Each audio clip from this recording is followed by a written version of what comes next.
Assalamu alaikum wa rahmatullah Yahya. السلام ورحمة الله وبركاته. Alhamdulillah, we're studying Hidayah by Allama Marghinani. We're studying Kitab al-Zakah. We started Kitab al-Zakah, moving on from where we left off.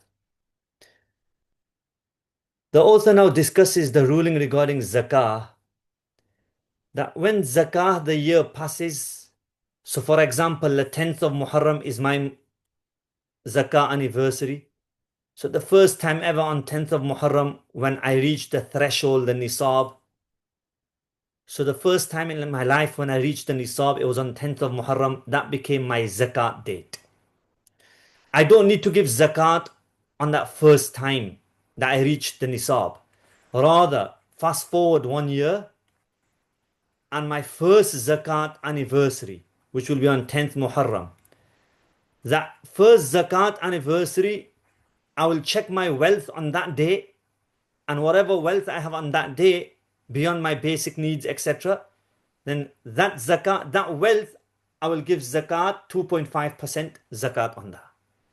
So my first zakat anniversary will be the year after I reach the threshold. So on the 10th of Muharram, 1 year after I reach the threshold, is my zakat anniversary. I need to give my zakat. Let's just say it came out that my zakat was £1,000 I had to give in zakat. 1 year later than that, 10th Muharram, we'll check. That's my next zakat anniversary, second zakat anniversary. So and again on 10th Muharram, we'll check my wealth and we'll work out how much money I have and then work out 2.5% of that and basically give my zakat. Let's just say on the 10th of Muharram, after the second year or the second anniversary, the amount of zakat I had to give, for example, was £3,200. Unlike that, every year on the 10th of Muharram, I will keep checking how much wealth I have and I'll keep doing 2.5% of that to work out how much zakah I need to give. Now, the question our author brings here is, on the 10th of Muharram, year one, when I have to give, I've worked out my zakat, I need to give £1,000. That's good. I've worked it out. But do I have to give it straight away? You call it al-Fawr, straight away. Or can I give it, although I've worked out that I need to give £1,000 zakat, do I need to give it straight away or can I give it after 2 months, 3 months, 4 months, 5 months, 10 months, 12 months, 2 years, 3 years, 5 years? Can I keep adding all of my zakat up? So 1,000 from the earlier year, 3,200 from this year, so far £4,200 zakat I still need to give. So can I keep adding it up and after 10 years give all of 10 years zakat together? So I work out each zakat every year. So I'm not working it out after 10 years. I'm working it out for every year. I'm making a note of it. After 10 years, I add it all up together and I give all of that zakat together. So that's called alat tarahi. Tarahi means delayed. So do you have to give zakat immediately or can you give it delayed as well? So that's what our author goes into. Now let's go into the text. ثم قيل هي واجبة على الفور. Some scholars say قيل, some scholars say هي واجبة على الفور, that the zakat is wajib على الفور. The zakat is wajib على الفور. You have to give the zakat straight away. You have to give the zakat straight away. لأنه مقتضى مطلق الأمر. لأنه مقتضى مطلق الأمر. مطلق الأمر. It's مضاف إليه for Arabic students. لأنه مقتضى مطلق الأمر, because that's the requirement of.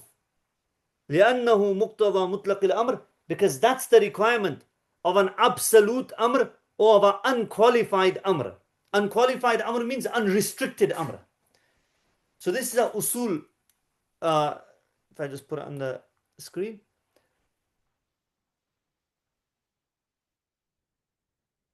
So ثم قيل هي واجبة على الفور.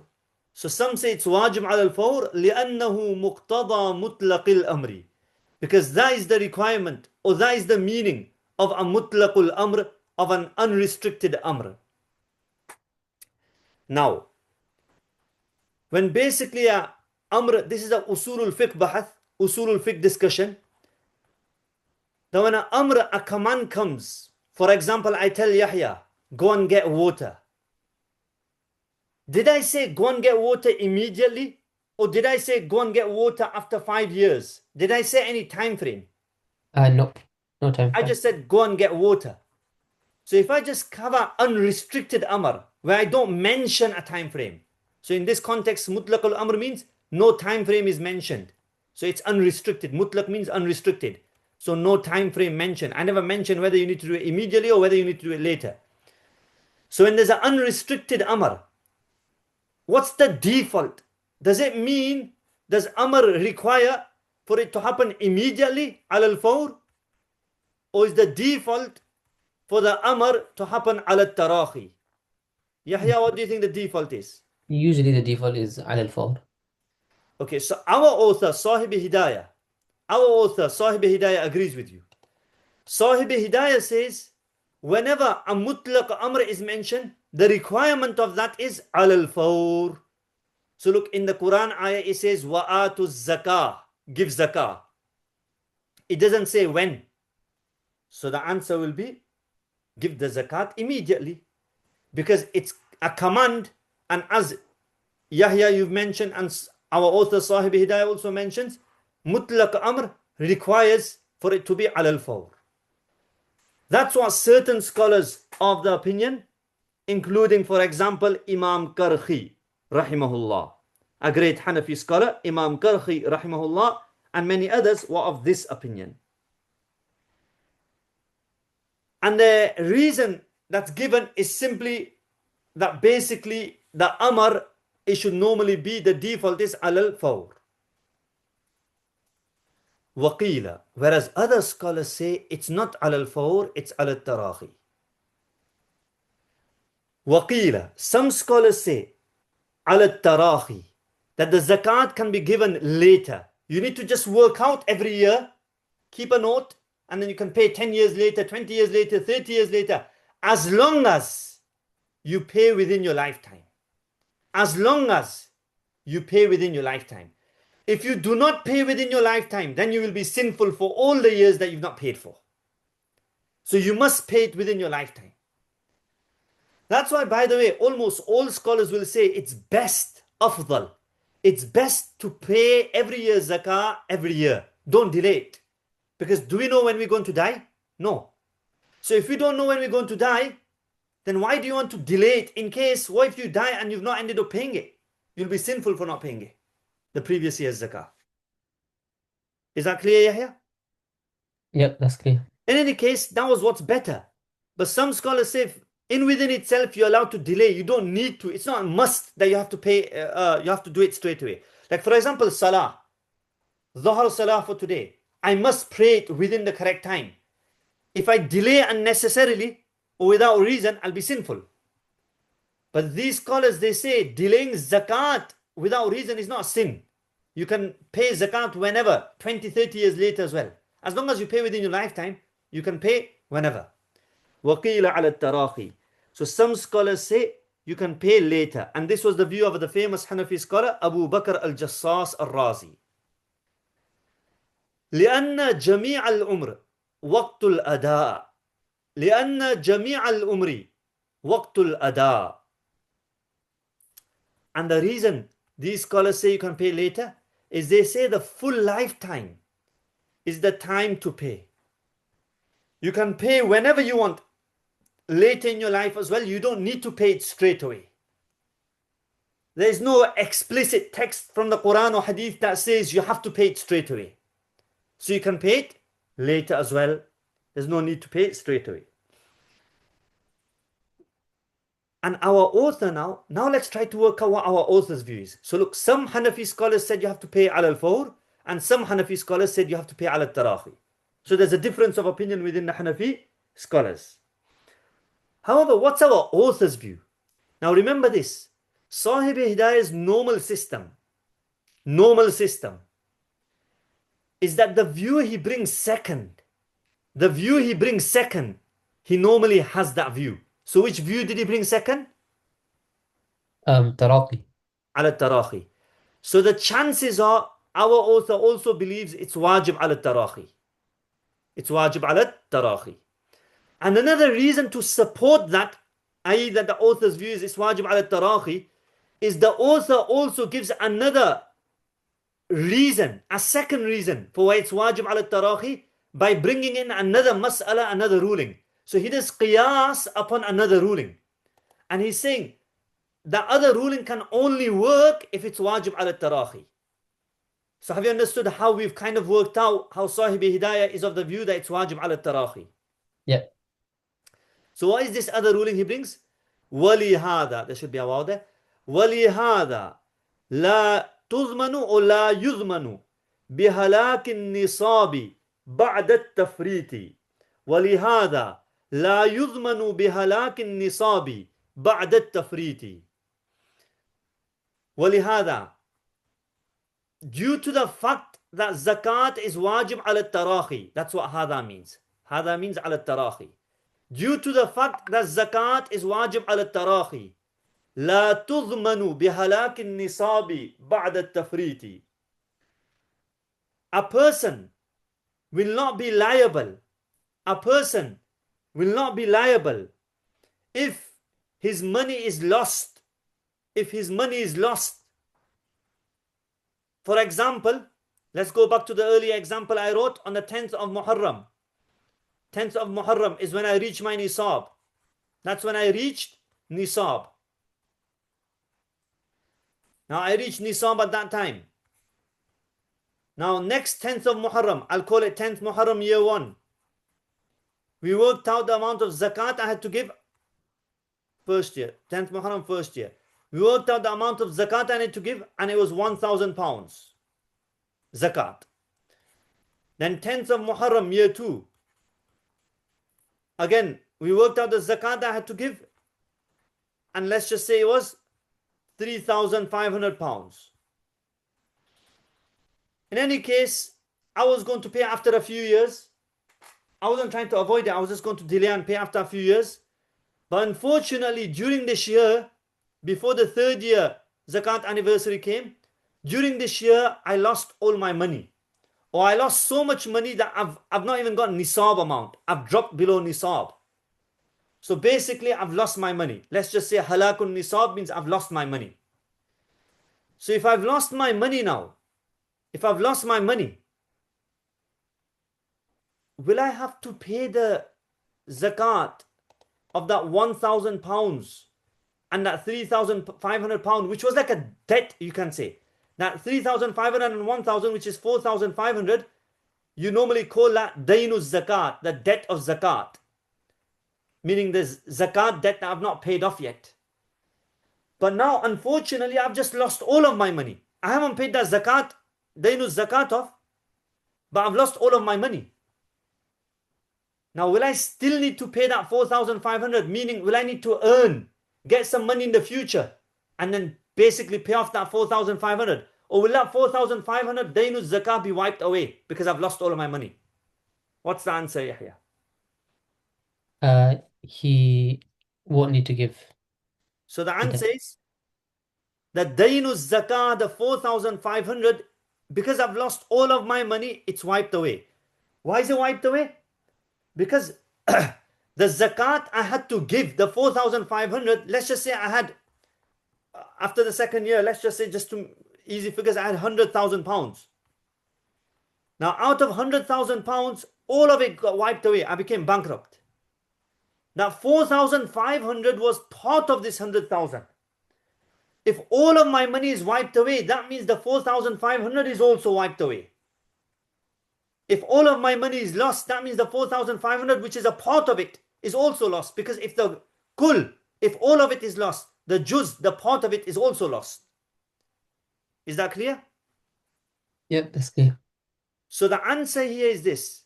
La tudmanu. A person will not be liable. Bihalak nisab. Will not be liable to pay that zakat off. بهلاك النصاب, if he loses all his money, بعد التفريط, even though he was careless in paying the zakat off.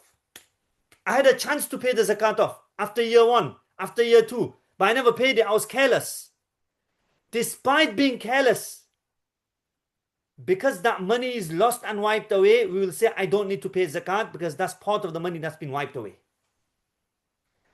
If I had to give the zakat al-fawr immediately, then Sharia wouldn't have forgiven me for being careless.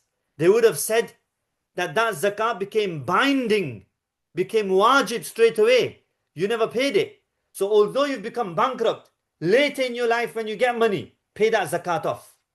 If it was wajib al-fawr, Sharia would have said that. But Sharia never said that. Rather, Sharia said you don't need to pay that zakat anymore. Even though you were careless, you don't need to pay it off because really, you never had to pay it straight away. You could have paid it 10 years later. And you did have a chance, you did have an intention to pay it 10 years later, so we'll let you off. The fact that Sharia is letting you off shows that it's not wajib al-fawr, it must have been wajib al-tarahi. That's why Sharia is being generous and saying you don't need to pay that zakat now, which has been wiped, which you've become bankrupt from. Is that clear? Yep, that's clear. Any questions? Nope, no questions. Okay. So far we've covered that one group of Hanafi scholars say that it's wajib al-fawr, Imam Karhi, etc. And one group of Hanafi scholars say it's wajib al-tarahi. And that's the view of Abu Bakr al-Jassas al-Razi, etc. Sorry, what was the what reply to the scholars like Kharqi mentioned to the last point about la yudmanu biha lakin nisab? Okay, they do have a reply to that. I don't want to go too deep into that or else we'll lose concentration of the book. Yep. However, I'll briefly explain. But before that, so far you've understood. Remember, Sahib Hidayah I mentioned, whose side does he look like he's on? The second opinion. Wajib ala tarahi. So he's on the wajib ala tarahi side. So he's naturally going to strengthen that view. Because that's the view that he supports. He believes that is the stronger view. So some scholars, view number one, some scholars say wajib ala al-fawr, Imam Karhi. Number two, some scholars say wajib ala tarahi, Imam Abu Bakr al-Jassas al-Razi, and we can also assume Sahib Hidayah. And Sahib Hidayah has given a strong reason you can say for that. Strong argument for that. However, many Hanafi scholars actually agree with the first view. And many scholars like Allama Haskafi, etc., they say that the fatwa is upon this first view. Allama Haskafi, etc., in Ad-Durrul Mukhtar, he mentions that the fatwa is on the view that it's wajib al-fawr. To the best of your ability, you should try to give it as early as possible. At least not delay in the second year, but you should try to give it as early as possible. And the reason they give is simply, you can say ihtiyat, caution, because we don't know how long we live. And because we don't know how long we live, it's best to give the money or give the zakat straight away. So why did they say give the zakat straight away? As we don't know how long we live. Caution. So now, once I've said it's ihtiyat and caution, we don't really need to give an answer to وَلِهَذَا لَا تُضْمَنُ بِهَلَاكِ النِّصَابِ بَعْدَ التَّفْرِيط. Because we'll say, look, the reason why we said zakat straight away is because of caution. But if somebody never, then this rule will still apply. لا تضمن بهلاك النصاب بعد التفريط. Because at the end of the day, it was just out of caution we said give it straight away. Deeper reason or deep down, it was still permissible to give it later. Is that clear? Yep, that's clear. Now, someone like Imam Qarhi, he says wajib ala al-fawr. But our author believes, what was the reason our author gave for Imam Qarhi? We're just going deeper into the book, by the way. This is beyond the book now. What was the reason the author gave for Imam Qarhi? Because if you no longer had any wealth, it wouldn't be binding upon you to give zakat as a debt. No. Imam Qarhi. So Oh. Imam Qarhi said it's wajib ala al-fawr. Yep, and he gave the reason that when you give a command, for the most part, a command is expected to be done. So a command, the default of a command is ala al-fawr. That's what our author gave that reason. Whereas the real reason that the fuqaha, the Hanafi fuqaha have given is because if you delay unnecessarily, it's against ihtiyat, you might end up not paying it, etc. So that's why they've given fatwa, you pay it straight away. That's the real reason. The reason our author's given an usul al-fiqh reason, many scholars or many commentators are not happy with our author here. Because they say, these commentators are saying, go and check the books of usul. I know there's different opinions, but in regards to majority of the usul al-fiqh scholars, of Hanafi scholars, the correct and the preferred opinion is a mutlaqul amr does not indicate to al-fawr, nor does it indicate to al-tarahi. So a mutlaq amr does not indicate to fawr, nor al-tarahi. Rather, a mutlaq amr is unrestricted. We will need further evidence to either make it fawr or to either make it tarahi. There is no default in terms of time frame for amr. It could be immediately, it could be later. There is no default. You need other evidences to basically either make it fawr or either make it tarahi. That's the view of majority of the usulul fiqh scholars. The amr is not al-fawr, nor is it al-tarahi. It does not have a default time frame. Therefore, based on majority of the usulul fiqh scholars, this reason in this book wouldn't work for al-fawr. Is that clear, Yahya? Yep, that's clear. That's why, again, majority of the, or many Hanafi scholars have said it's al-fawr, but not because of amr, muqtada mutlaq al-amr, but rather because of ihtiyat. Let's move on now. وَلَيْسَ عَلَى الصَّبِيِّ وَالْمَجْنُونِ زَكَاتٌ. Have you got any questions before we move on?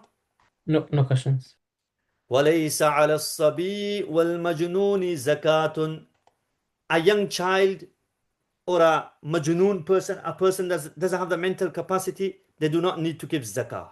They do not need to give zakah. خِلَافًا لِلشَّافِعِ. Imam Shafi'i disagrees. Imam Shafi says the sabi or the majnoon need to give zakat as well. فَإِنَّهُ يَقُولُ. Imam Shafi says, his reason, his dalil, we call this dalil aqli. It's trying to give a rational reason. Dalil aqli. So when he's giving a rational reason, you call it dalil aqli. So Imam Shafi'i says, هي غرامة مالية. هي غرامة مالية.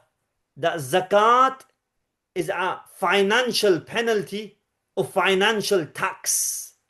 Zakat is a financial tax. Won't a child or a majnoon need to pay other taxes? Let's just say a child is doing business. Will he not need to pay corporation tax? Or a child is an owner of a land, and on a land you have a tax. Even in Islamic government, you have a tax you need to pay for the land that you grow crops, etc. And for that land, the fact that the government are protecting your land or allowing you to keep that land, there's a tax you need to pay.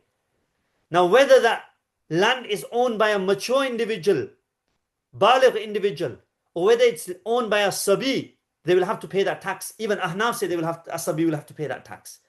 So Imam Shafi says zakah is just like a tax. So the same way the sabi needs to pay other taxes, they also need to pay the zakat tax, the financial tax or penalty of zakah. فَتُعْتَبَرُ بِسَائِرِ الْمُؤَنِ. فَتُعْتَبَرُ بِسَائِرِ الْمُؤَنِ. Another example of a tax I'll give. Tax or payment, financial payments. For example, your wife. Do you need to provide your wife with money? Maintenance, nafaqah? Yep. Yep. Every male needs to provide the wife with the nafaqah, meaning the basic needs, they need to make sure they're fulfilled. So fulfilling the wife's basic needs or nafaqah is a financial payment that you must make or you have to make. Now, whether you're a mature individual, you have to make that payment for your wife, or whether you're a sabi and a child. Imagine a child was married off by the guardian to a wife. So the child was married off. Or a majnoon was married off by their guardian. Now, if a majnoon or a sabi is married off, they if they have money, they will also have to provide for the wife. And if they don't have money, their guardians will need to provide the nafqa for the wife. Is that clear? Yep, that's clear. So what we've realized is that Sabi and a Majnoon do have to make financial payments in many scenarios. So Imam Shafi is saying in the scenario of zakah, will also make them make the financial commitment and payment. فَتُعْتَبَرُ بِسَائِرِ الْمُؤَنِ فَتُعْتَبَرُ You will do qiyas. اعتبر يعتبر اعتبار. The word i'tibar comes many times in Sahib Hidayah's kalam. Sahib Hidayah mentions a lot of times. It basically means we'll analyze it together or we'll do qiyas. So it'll be analyzed, it'll be done qiyas upon all the other expenditures. So all the other expenditures, mu'natun jama mu'an, all the other expenditures that they need to pay. Similarly, they also need to pay the zakat financial payment. كَنَفَقَةِ الزَّوْجَاتِ For example, they need to pay the wives' nafaqah. وَصَارَ كَالْعُشْرِ وَالْخَرَاجِ Similarly, it's become like the ushr and the kharaj they need to pay. What's ushr and kharaj? Ushr and kharaj, both of them are payments for land. Payments for land, which I just indicated to earlier. That if you own a land, farm, the government will make you pay tax on that land, on that farm. The fact that they've allowed you to grow crops there, etc., they're protecting that land, you'll have to make payments, tax payments for that land. Ushr is 10% generally, and kharaj is 20% generally. However, the masail of ushr and kharaj will be coming later within Kitab al-Zakat, so I'll explain that later. But for now, the point here is the child or the majnoon, the sabi or the majnoon, even need to pay the ushr and kharaj. Similarly, they should also need to pay the zakat as well. Because the same way, nafaqatu zawjat, ushr, kharaj are financial payments. Zakat is also a financial payment, financial liability. They must pay that as well, the sabi and the majnoon. Yahya, have you understood Imam Shafi's view and his reason? Yep. Okay, next. Now Ahnaf. Walana. Ahnaf's reason. So Ahnaf's reason. Again, it's going to be a dalil aqli, a rational reason provided. Annaha ibadatun. Zakat is an ibadah. And for an ibadah, you have to have the ahliyah for ibadah. And ahliyah for ibadah is aql. Aql. And kamalul aql only comes when you baligh. As-sabi does not have kamil aql, nor does a majnoon have kamil aql. Therefore, they are not the ahliyah of ibadah. Therefore, zakah will not be wajib upon them. That's why upon as-sabi and upon a majnoon, salah is not also wajib. Because one of the key essentials of ibadah is you have to make a niyyah, intention. And you can only make an intention if you have a choice, if you have the capacity to think, to choose. Does a majnoon have the capacity to think and choose? No. Nope. And sabi, by large, doesn't have the ability to choose as well. Mostly they just follow, etc. The main thing is they don't have the ikhtiyar is shari'i. The ikhtiyar which we say complete choice. They have the maturity in that way. أنها عبادة. Zakah is a ibadah. فلا تتأدى إلا بالاختيار. فلا تتأدى إلا بالاختيار. And an ibadah cannot be performed except by having a choice. And why is it necessary to have a choice? Because look, Allah has sent us to this world as a test. لِنَبْلُوَكُمْ أَيُّكُمْ أَحْسَنُ عَمَلًا. Allah has sent us to check who does good. Now, if we had no choice, imagine I've got no choice and I do good, but I have no choice. There's no virtue in that. I'm forced to do it. That's why I'm doing it. Or imagine someone's put a gun to my head and I have to do a bad thing and I do a bad thing. That's not blameworthy because I had no choice. The only time you can really say that what action a person does is good or bad is if they had a choice and they do a good action, we'll say Alhamdulillah, good. And if they do a bad action, we'll say Astaghfirullah, bad. If they don't have a choice, whether they do good or bad, we won't praise them or blame them because they never had a choice. It's only with a choice we basically establish the linabluwakum, the factor of real test. That's why it's saying, our author is saying, why is the choice important? تحقيقا لمعنى الابتلاء. Because the ikhtiyar and the choice establishes the meaning of a true test. A true test can only occur if you had the choice to do good or bad.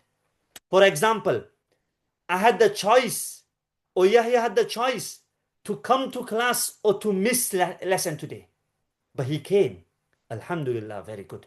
You get reward for that. But if you had no choice but to come because your parents dragged you and put you in class and locked the door, we're not going to praise you for coming. You had no choice. So a ibadah can only be counted as a pure ibadah where Allah can praise us and reward us if we had a choice of doing it and not doing it. But despite that choice, we did the salah, we entered the class, we came to class, Allah will reward us for that. Is that clear, Yahya? Yep, that's clear. وَلَا اخْتِيَارَ لَهُمَا. As-sabi' and a-majnoon don't have any choice, don't have complete choice. لِعَدَمِ الْعَقْلِ لِعَدَمِ الْعَقْلِ. Because they don't really have a mind to think of. They don't have the mental capacity to think for. That's why they don't need to give zakah. Because zakah is all about ibadah. They can't do an ibadah. Done. So Ahnaf have given a very good reason in terms of rational reason as well. However, Shafi'iyah, they did give certain reasons. Kal ushri wal kharaj, for example. So what's the answer Ahnaf will give to that? How can they answer the ushra and kharaj scenario? Because in ushra and kharaj, even Ahnaf say the child, the sabi and the majnoon will have to give the tax. So why don't you apply the zakat on ushra and kharaj? So Ahnaf say the qiyas of zakat on ushra and kharaj is a wrong qiyas. It's qiyas fasid or qiyas ma'al fariq. Qiyas on two separate things. Why is it different? Because in ushra and kharaj, the dominant meaning is not ibadah, dominant meaning is tax of the land, protection of the land. And protection of the land, the government basically can tax the land. That's what they pay, basically making you pay for the land. It's not ibadah to pay the ushra and kharaj. بخلاف الخراج, whereas kharaj is different. لأنه مؤنة الأرض. Kharaj is a tax that's paid for the land. Now, by the way, kharaj is paid by non-Muslims. So kharaj is the name given to non-Muslims that pay tax on the land that they have on the Muslim government, and the Muslim government will take a tax from them. Whereas ushr is a tax that's paid by Muslims on the land that Muslims own. So Muslim lands, they pay ushr. Non-Muslim lands, non-Muslims pay kharaj. So kharaj is from non-Muslims. We've already learned earlier, non-Muslims don't do ibadah. So there's no question about ibadah in kharaj. Hence, it's just tax for the land. لأنه مؤنة الأرض. It's tax for the land. It's not ibadah, so you can't do qiyas on zakah. وكذلك الغالب في العشر معنى المؤونة ومعنى العبادة تابع. So I just explained ushr is for the tax on a Muslim land. Now on a Muslim land, you can say there's two factors why there's payment. One factor is the tax for the land. And the second factor is, it's an ibadah. Muslim is paying it, so you can still count it like a ibadah, an act of worship. And it'll be rewarding for him. Correct, Yahya? Yep. In ushr, there's two factors. Tax of a land and ibadah. So if you apply the ibadah meaning, that's same as zakah. So if Ahnaf are saying in ushr, the sabi and the majnoon need to give ushr, they should also say zakat as well. Because zakat is also ibadah. So they should also say zakat as well if zakat is also ibadah. However, our author says that yes, zakat is ibadah, it's true.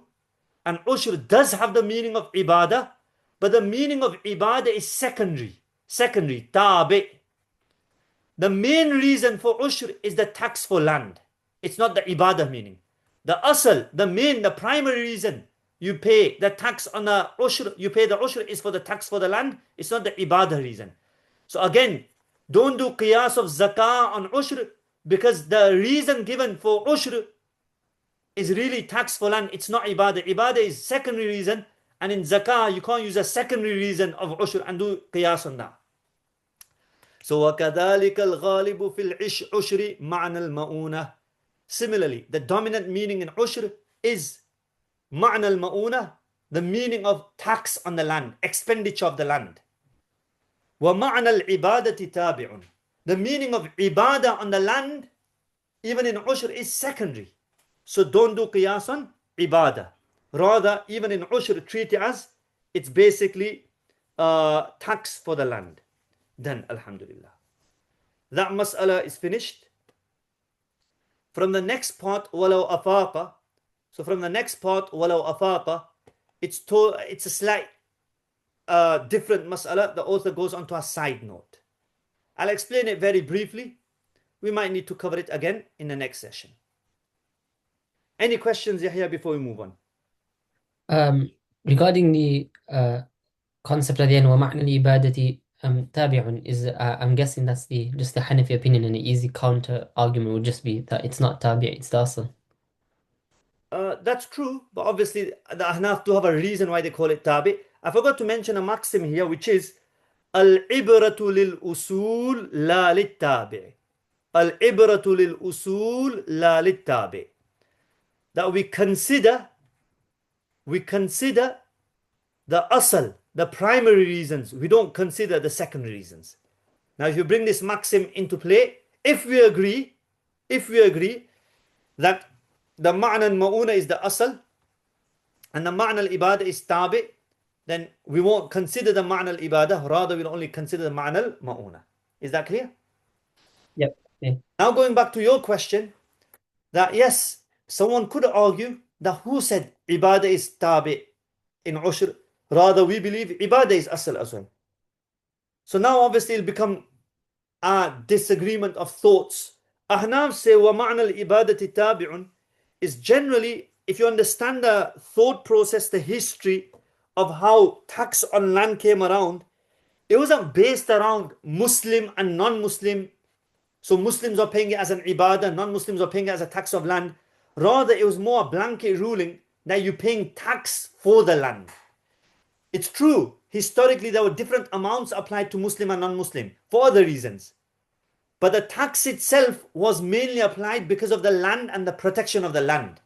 So if you consider that historical reason, then you would probably have to accept that the main reason for the tax or for the payment is not the worship aspect. The main reason is actually the land or the protection of the land. Is that clear? Okay. Okay, then we'll stop there for today. From walau afaqa, it's linked with the majnoon part in the matan, but it's different to the sharh that we've covered so far. So inshallah we'll cover that in the next session. Jazakallahu khaira. May Allah increase your knowledge. May Allah put barakah in knowledge. Assalamu alaikum wa rahmatullah. Thanks a lot.